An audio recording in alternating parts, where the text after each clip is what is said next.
Kita nak makan sambal mek judah cencalok.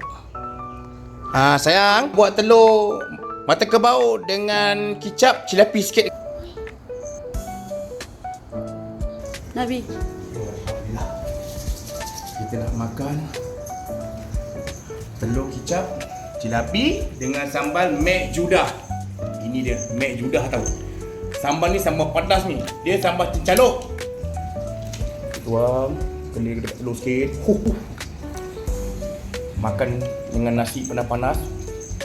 Siapa lagi? Tahu dengan betul di semua yang mau baca nasi mau kena benar ni.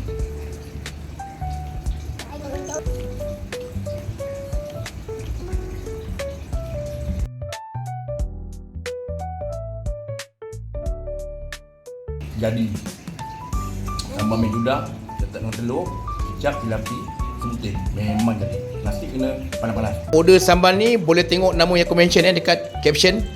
Boleh order dekat dia.